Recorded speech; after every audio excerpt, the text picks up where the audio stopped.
తనికెళ్ళ భరణి అనేసి ఒక సినీ నటుడు ఉన్నాడు కదా. ఇతను చెప్తా ఉన్నాడు, ఒక వీడియోలో నేను చూసినాను, దాన్ని నేను ఫేస్బుక్లో షేర్ కూడా చేసినాను. దేవుడు నీకు ఏనాడు హెల్ప్ చేయడంట. ఓకే, బాగుంది, హెల్ప్ చేయడు, మళ్ళీ ఎందుకు దేవుడిని పూజించేది?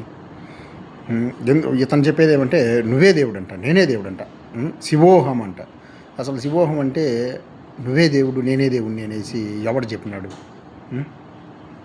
ఇతన్ని నేను ఎందుకు ఎప్పటి నుంచి విభేదిస్తూ ఉన్నానంటే, ఇతను గతంలో ఒక 5-6 సంవత్సరాల క్రితం అనుకుంటాను, దోబి ఏదో అన్నాడని చెప్పి బాబీ నిడిచే రామన్న అనేసి ఒక పద్యం రాసినాడు. శబ్బాషరా శంకర అని కొన్ని పద్యాలు, అది ఇతని రచనలో, దాన్ని రాసి పాడి పెట్టినాడు సోషల్ మీడియాలో. ఇది ఒక పచ్చి అబద్ధపు కట్టుకథ ఇది. దోబి అంటే ఎవరు? చాకలోడు ఏదో అన్నాడనేసి రాముడు సీతమ్మని అడవులు పంపించేసినాడంట. ఇది అసలు వాల్మీకి వారి రామాయణంలో లేదు. వీళ్ళు కల్పించి రాసుకున్నటువంటి కట్టుకథల రామాయణాలు అనేకం ఉన్నాయి ఈ బాపనాలు. అట్లాంటి కట్టుకథల రామాయణాల్లో ఈ పుస్తకాల్లో, ఈ బస్టాండ్ పుస్తకాల్లో రాసుకున్నారు వాళ్ళు. పరాయి పంచలో లంకలో సంవత్సరం రోజులు ఉండే వచ్చింది సీతమ్మ, అట్లాంటి దాన్ని తెచ్చి ఏలుకుంటా ఉన్నాడు రాముడు అనేసి వీళ్ళు ఏందేందో చెప్తారు.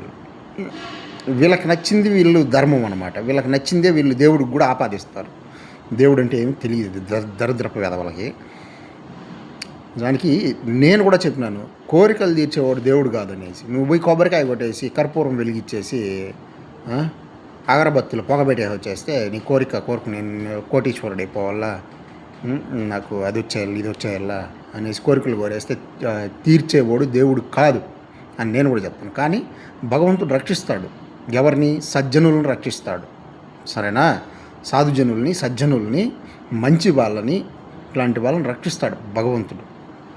ప్రత్యక్షంగా రక్షించకపోయినా కానీ పరోక్షంగానైనా మనకు అండగా ఉంటాడు భగవంతుడు. అందుకే భగవంతుడిని ఆరాధించాలనేది. ఆ విశ్వాసంతోనే మనం ఆలయాలు నిర్మించుకున్నాం, పూజలు చేస్తాం. అంతేగాని ఈ తనికెళ్ళ భరణి లాంటి డేట్ దిమాగ్గాళ్ళు నేనే దేవుడిని కాబట్టి నీ కాళ్ళకు నువ్వే దేవుడు కాబట్టి నీ కాళ్ళకు నువ్వే కొబ్బరికాయ కొట్టుకో అనేసి చెప్తా ఉంటాడు ఇతను.